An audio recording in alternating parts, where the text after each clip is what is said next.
Everybody say hello to Mr. Mug. Yes, Mr. Mug is the mascot for our series. I got to tell you, the other day it was funny. I was listening to the radio and I was listening to Sports Animal. And I had to get in the car, and Al Eshbach, and you guys may have heard this, Al Eshbach was just having an absolute come apart about Dak Prescott wanting $40 million. And it was, it was funny that he is nonstop on this thing. And so, which PJ Mills was the other, the co-host that was on there. And so they're kind of having this discussion, and PJ said, okay, well, I got a question for you. He said, so what if instead of $40 million, he only gets $30 million? Would that be okay with you? And Al's like, well, it'll be better, but I still, you can't understand what he's saying anyway. But it's kind of what he was talking. Anybody else listen now? I'm sorry, I already went here. What?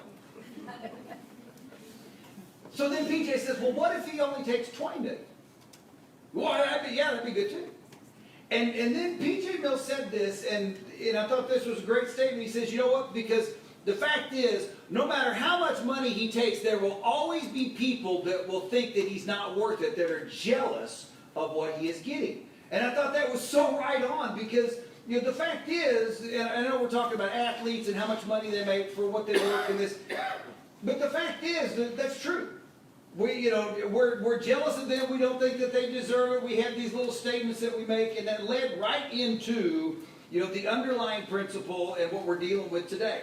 As you guys know, we are doing a series that it's our mascot here, and it is based upon the words of Jesus found in Matthew chapter 12, verse 34. And Jesus was saying that out of the overflow of the heart, the mouth speaks. And the underlying principle of all of this is that deep inside us, there is a place that is referred to in the Bible and all throughout as our heart. Our heart is who we are, okay? We lead from our heart, we parent from our heart, we love from our heart. Everything we do comes from that place, from our heart, okay? And while that is, it's a very comforting thought, your heart is who you are at your core, there's a darker side to that as well. And that's where Mr. Mug comes in. That's where our mascot comes in. Because the other side of that is that in the same way, deep down inside of us, there are things that we're really not too proud of that we would like to keep deep down inside of us. So what do? We develop these complex sets of filters over time that are designed to try and keep what's in there from coming out here. But what we've kind of learned throughout the course of this series is what happens. That during times of maybe extreme stress or exhaustion or complacency, or we just get too comfortable in a situation, and in those times, that stuff that's in us comes out.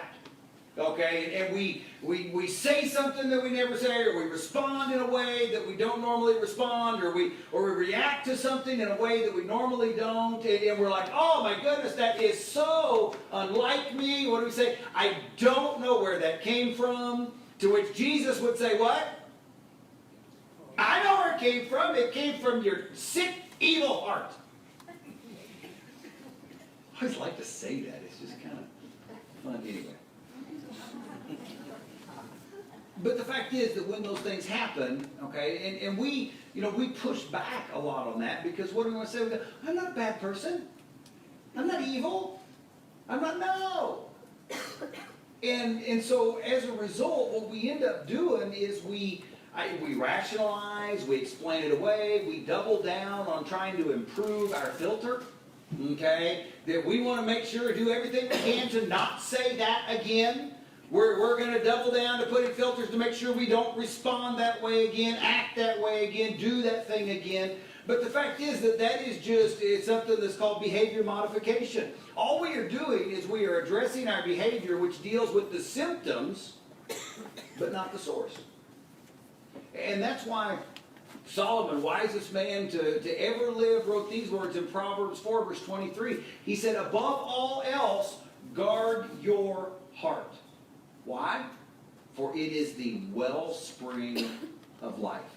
In other words, who we are comes from our heart. It comes from that place. And so today we're going to be dealing with the sin of jealousy, the sin of envy. And by the way, yes, it is a sin. The good news is that really this will just kind of be 30 minutes of, that doesn't even matter, because I know that there's no jealous people in here. None of us are envious. None of us struggle with it at all. We may struggle with pride.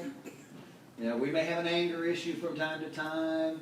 We may be a little, materialistic. We're not greedy, but we're materialistic. But we're not jealous. We're not envious people. And so this will just run right on by. But just to be sure, I want to kind of ask a question, because, they say the first step to overcoming your problem is to admit that you have a problem. So I just want to think about for a second. Do you have people in your life that you just don't like? You just don't like them. You don't really have a reason. I mean, there's nothing. They haven't done anything to you. They have there's nothing there that is about it. But it's just, you just don't like them. And as you kind of think about it, and as you get to it, what you find is that the reason that you don't really like them is because when you're around them, you find that you just don't feel as good about yourself as you think you should. And so as a result, what do you avoid them, or you talk about them, or but I just don't like them. Don't know what it is, no other reason, but I just don't.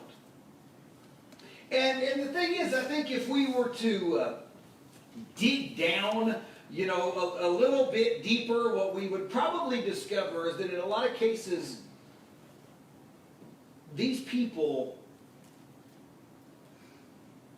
in some arena of life or another, are just a little bit ahead of us. Or they accomplish just a little bit more than us. Or they have something that we wanted, or they have someone that we wanted, or anything. And so, as a result, we admit that we don't feel good around them, but we're not willing to admit that the reason is because, we think they got something that we ought to have.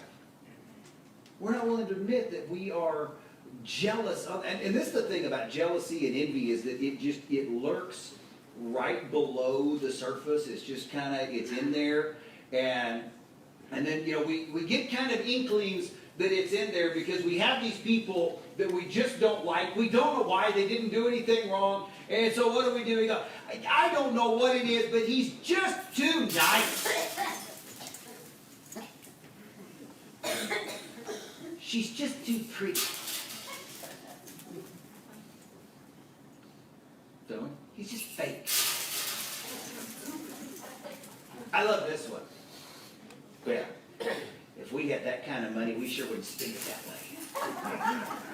That's our good, isn't it? What's the deal? If we boil it down, what do we find? Is that this stuff comes from the fact that we are jealous. Somewhere we think that they, they got lucky, they got an opportunity that we didn't. It's whatever, and we don't necessarily see it for what it is. We don't want to admit that we are, we'll admit that we don't like them, and we say these things, but we're unwilling to admit that the reason we say that is because we are jealous of them. Because of what it reveals about our heart. And honestly, that's what it is. It reveals something about our heart. And so then we play, and I love this one that happens. We always play my favorite, the fairness card. Okay? It's just not fair. My husband works just as hard as he does, yet we don't have that. It's not fair. We have to scrimp and save every year to take a little vacation, and they take this big one every year. It's just not fair that they get to live there. It's just not fair. It's not fair because we lived here longer, or you worked there longer, or you do more there, whatever, isn't it? We play the fairness card. It's just not fair. Okay, I'm going to let you in on a secret that I think we all know whether we will admit it or not. We don't want fair. We really don't want fair. We just want more. Because the truth is that if there was a sudden equalization of all the world's health and talents and resources worldwide, everybody in this room and in the United States of America would have to take a huge step back. Do you like my choice of words? Huge. Wouldn't we? We'd have to take a big step. And that's the thing, is that if we got fair, okay, we'd have to give up something. If we got fair, we'd have to take a step back from what we have and what we know. We don't want fair. We just want more. That's what we want. I want to drive what you drive. I want to dress like you dress, have the body that you have. I want to live in the house you live in. I want to spend what you spend, make what you make. I don't want fair. I want more. I want what you have or a little bit better. We don't want fair. And that's the thing, is that as we dig into this, what we find is that, when we start talking about jealousy and envy, what do we discover about greed? Greed is not a money issue, it's a what? It's a heart issue. Well, you know what? Jealousy and envy are not a more issue either. They are a heart issue. And so when we say those things, and I don't know where that came from, Jesus says, I know it came from your sick, evil, jealous heart. We're all feeling good about ourselves now, are we? Are we all? Okay. I feel bad. But I want to do something nice. I'm going to break the tension. We're going to do something really nice here. I know the old saying is there's no such thing as a free lunch, but I'm curious, is there anybody in here who would like to have a free lunch for you and one other person? Would anybody like for me? Okay, we get Evelyn over here. We get Heidi here. Okay, Caleb, we're good there. Okay, so come on up. I have a free lunch for you and the person of your choice, okay? Now, while they're coming up here, though, I want to kind of explain a little bit of this, because this is why I say that it is not a, when I say that jealousy and envy is not a more thing, because here's how I know that. See, the fact is that when it comes to jealousy and envy, the people that surface it, the people that bring it up in us, the way that we know that it's not their problem, but it's our problem, is because there is nothing that they can do to solve our problem. And what I mean is, if you're jealous of somebody, there is nothing that they can do or not do or anything else that is going to make you feel better about yourself. Okay? Well, there is. There's one thing they can do, and that's fail. Isn't it? That's the one thing that they can do to make you feel better about yourself, is to fail. And before you say, oh, no, I would never, yes, you do. We all do it. Isn't that why we say, we go, oh, that's just too bad that happened. I cannot believe he wrecked that brand new car. Oh, my goodness. It really is. Oh. You know what I heard, that new big business venture of theirs? Don't think it's going to work. They may have to file bankruptcy. I heard their son may have to go to community college.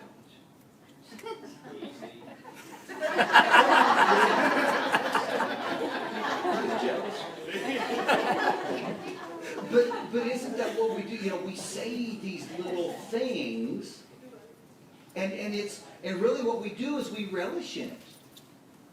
See, all they can do to make us feel better, and we feel better, don't we? For about that long. And then immediately what do? Oh, shouldn't be saying that. Shouldn't feel that way. We all do it. And this is where our filters come in, because with their mouths we say, I am so sorry that happened, and our hearts are saying, yes! I'm going to say what I do. Yeah. Because we've all learned how to monitor and how to filter our actions and our attitudes and everything else. But the fact is that your problem is not with them, your problem is you, okay? And so I'd asked these three to come up here because I did. I wanted to give them all a free lunch here, okay? And so, yes, okay, there you go, Miss Evelyn, and you get them. There you go, Josh. And so here's the thing, is that now, in the issue of transparency, okay, in the issue of full transparency, you know what? Call me Josh. I'm sorry. Oh, that's good. I see my Josh back there. I did. We missed him. Take Zoe. Okay. Well, now, in the issue of transparency, though, I need you to do me a favor, though. Would everybody please open theirs and pull it so you see that I'm not lying. I did buy lunch for them and someone else.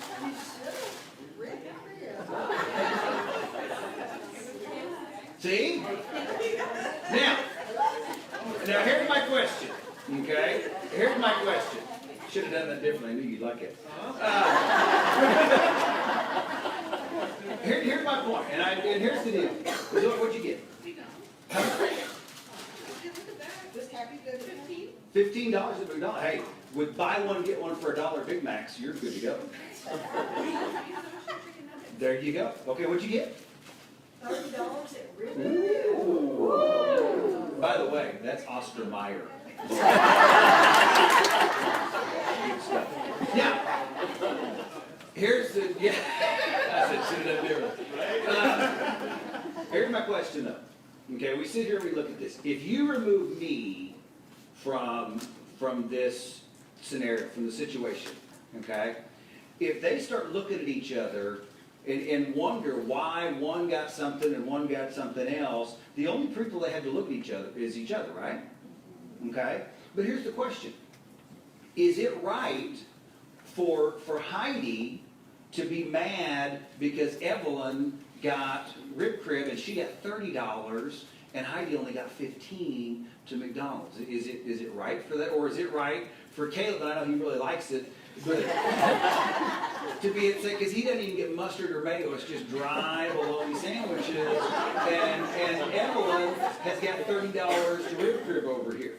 Is it right? I mean, that's because this is the real world, isn't it? This is the real world. Okay? Oh, come on. Come out of Christian world. You're being churchy over here, and that's not it. Because what do we normally do? What do we normally do? We're like, what do you mean? She got rib crib. I love rib crib. She is so lucky. I can't believe he did that. I can't believe she got and I got. I can't believe that he ended up with and I got stuck with. And that's what we do. Okay? But is it right for Caleb to refuse now to have a relationship with Evelyn anymore because she got rib crib? Okay? No, it's not right for him to be that way. Is it right for Heidi to now, wish that Evelyn gets food poisoning and rib crib because I got to go to McDonald's? Is that right? Okay? And we all laugh about it and we all think it's funny. But here's the deal. You guys can sit down. Thank you. Why, yeah, it's yours.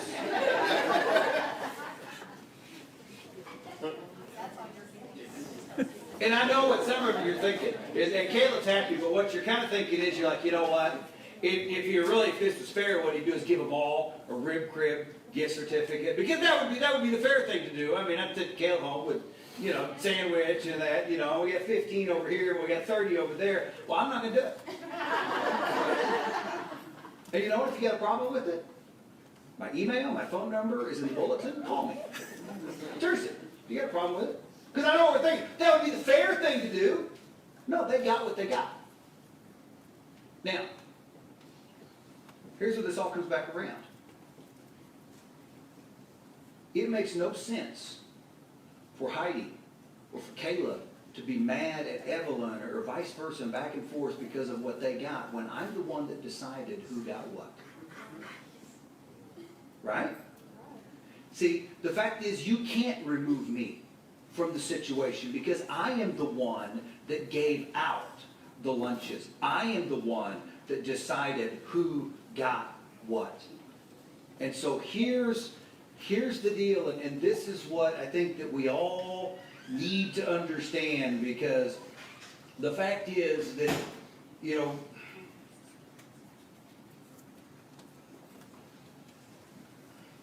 when you are jealous, when you are envious, it is really a case of you believing that somehow God owes me. Think about it. That's what it is.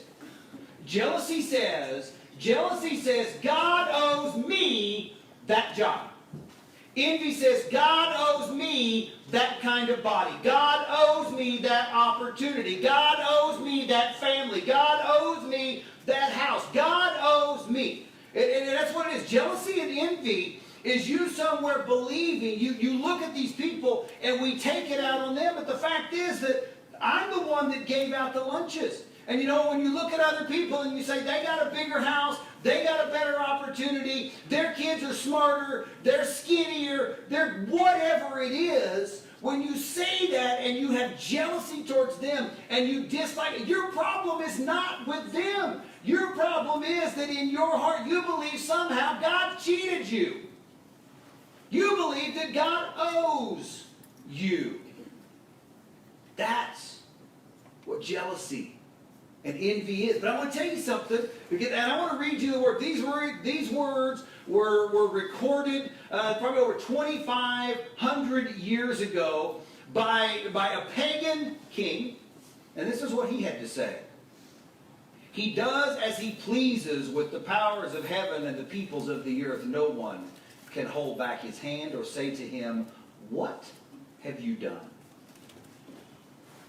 Those are the words of King Nebuchadnezzar, recorded in the 4th chapter of Daniel, because what Nebuchadnezzar discovered a long time ago is that God does as he pleases. That God does what God is going to do. And he decides how he distributes gifts. And he decides how he distributes talents. And he decides how he distributes wealth and looks and intelligence and all of that stuff. Because he does as he pleases. And the fact is that when you see people and you are jealous because they are richer, because they are able to do more, or they own more, or their wife is this, or their husband is that, or anything else, your problem is not with them. Your problem is that somehow in your heart you believe that God cheated you, that God owes you what he gave to them. And I know that sometimes that's a hard pill to swallow. That's a hard one. But I will tell you this, it is something that if we don't learn that, if we don't, and I hate to embrace that truth, but if we're not willing to embrace that truth, we are going to continue to blame other people for the crud that is lodged in our heart. We are going to continue to blame the people who have got the better one, the faster one, the shinier one, the bigger one. We're going to continue to blame them for the feelings in our heart instead of going to the source and addressing it to where we can deal with it. And we're going to continue to struggle with jealousy, and we're going to continue to struggle with envy, and it will destroy and it will hamper every relationship in our life that is important, including our relationship with Christ. And, you know, I want to try and give you some real world ways to address this, because, you know, the fact is that so many times we talk about jealousy and envy, and I don't think we always think it's a big deal. But do you understand, when you start talking about getting in the way of your relationships, what is the preeminent witness of the Christian? Love your neighbor as yourself. Love is what we're called to do. Okay? So 1 Corinthians 13 tells us what? It says love is patient, love is kind, it does not envy. So in other words, we can't exhibit Christian love for our neighbors or for anyone else if we are harboring envy in our heart. Verse 6, He said, love does not delight in evil.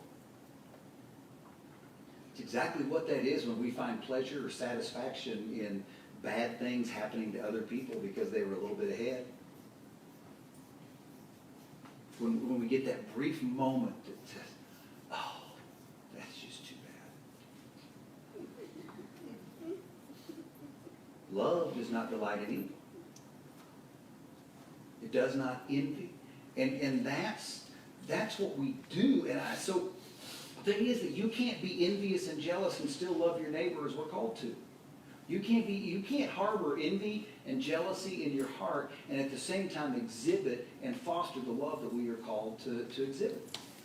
And so that's what I want to give you, just some real world. I hope it's trying hard with this series because of what we're dealing with, to give you some real world things that I believe that we can do. And I think, one of the first ones is, and the first is to admit that your problem isn't with the people that bring out your jealousy. That your problem isn't with the one who's got the bigger, faster, shinier, whatever. Okay? That your problem is with God and in your belief that somehow you feel like He cheated you, that He owes you something or someone that they have. And that is going to take you then making the decision. And I would challenge you, if you're sitting here today and you're kind of, when I start talking about the people you don't like, or I said something and you're like, man, yeah, I have that problem. I feel like God cheated me when it came to my kids, when it came to my spouse, when it came to my job, when it came to where I live, when it came to the stuff that I feel like somehow God owes me. I'm going to challenge you today. It's not enough to just admit and say, you know what, I do have jealousy problems. You need to spend some time this afternoon. You need to find a quiet place and get alone with God and tell Him and just say, God, I have come to the realization that my problem isn't with them. My problem is that somehow I feel like you cheated me. Somehow I feel like you owe me what you gave them, what you allowed them to have. And I don't want that to be the case anymore. And I know some of you are thinking, well, I tell you, can God handle that conversation? Yes, He can. You know what? I think for some of us, He's looking forward to that conversation. You know why? Because when you will have that conversation with Him, when you will say those words, for some of you, it will be the most liberating and life-changing thing that you have ever done. Because for the first time in your life or in a long time, you have put God back into the equation. Because for the first time in a long time, you have put God back in His rightful place as the giver of all gifts, as the provider of all things, as the King of kings and the Lord of lords. It will change your life if you will admit it and you will own up to it, and then you will ask for His help and His guidance to begin to just scrape that junk out of your heart and to deal with those attitudes and deal with those emotions. The second thing, and this isn't for all of you, the second thing is some of you, as you begin to think about it, you realize that there's people you have mistreated because of your jealousy. There's people that you have dismissed because of your envy. There's people that you have treated in different ways because you just don't like to be around them because you just don't feel good about it. You don't feel good about yourself when you're around them. You need to apologize to it. You need to let them know that it wasn't them. It was me. And I'll be honest with you that years back, I had a situation where I had to call somebody and just say, you know what, I have avoided you. I have been dismissive of you. And I want to apologize because it's not you, it's me. Dude, here's the deal. It was Chip Herrera. Because I felt like in some ways after we had left that he was embraced, that there were things that were said, and it did. It surfaced a jealousy in me that caused me to treat him differently. And I had to deal with it and say, I'm not going to do it. I can't do it. Some of you, you know you need to have that conversation. You know somebody that you have. You every time you're around them, the conversation always includes a yeah, but, or when you're talking about, but did you know? Every time, it's always that cutting remark or that snide kind of just, and you know, you need to just own up to it and apologize to them and say, I am sorry, it was not you, it is me. It was my envy, it was my jealousy. Not easy to do, but it's something we need to do. The last one, and this is kind of the habit part of it. You need to think about the people that bubble up jealousy in you, the people that you're jealous of, and those, and you need to start celebrating their successes, and you need to do it out loud. And what I mean is, that is a beautiful house. Man, I love your car. I would love to have one like that. You must be so proud of your kids. That was a great idea. Okay? And I know some of you think, that you're just playing games and you're being insincere. No, you're not. If your kids did the same thing, you'd be proud of them. So can't you bet they're proud of their kids? The reason you're jealous about their car is because you do wish you had one like it. Instead of wishing their house would burn down, take it for what it is. It is a beautiful house. Honestly, that was a great idea. Granted, you're jealous and you're envious and you're because you wish you had it first, but the fact is it was a great idea, wasn't it? So why not call it what it is?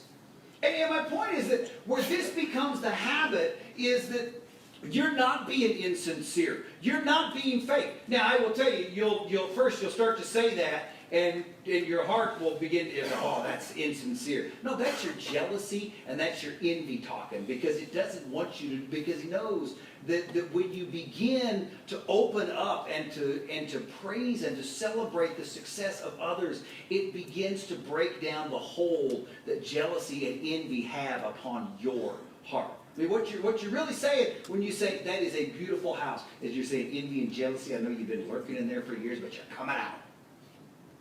Oh, I love your car, man. Wish I had one. You're coming out of there. That was a great idea. Wish I had it, but it was a great idea. You are coming out of there. That's what you're saying. It's a habit, and it'll take slowly but surely. But I tell you what, beginning to scrape that out, if you don't, you'll continue to blame other people for your problem. And here's the deal. Because the biggest relationship that it gets in the way of is the relationship with your Heavenly Father. Since the Garden of Eden, Satan has been attempting to leverage jealousy and envy and the need for more to drive a wedge between us and God. He's been trying to use it to make us doubt God and what He has done for us and what He has given us. And this is why this is so dangerous. This is why this is so big, and this is why I'm going to tell you, please, don't walk out of here and say, well, that was great, but I'm not doing anything. Please, address it and deal with it. Because I tell you what, if you continue to harbor and you allow jealousy and envy to fester in your heart, okay? Jealousy of your neighbor will only create bitterness towards God. Envy of what your friends or somebody else has will do nothing but create resentment in your heart towards God. And jealousy and envy become the hammer that drives that wedge even deeper. Don't allow it to. We're going to have our time of decision. I'm going to ask you to stand. And as we are, you don't have to say a thing. If you are struggling with it, if this is speaking to you, if you got somebody, you've got a face in your head that you know that you have mistreated them, or you know that you have allowed jealousy and envy to drive that wedge between you and God, and you want to break it, I'm just going to ask you today, we're going to have our prayer rooms open. Step into one of those rooms. You don't have to say a thing. All you have to do is walk in, bow your head, ask one of our elders, ask one of their wives, say, would you pray with me? Don't allow jealousy and envy to continue to be used by the devil to drive a wedge in your heart between you and God. If you have a decision to make, I invite you to make it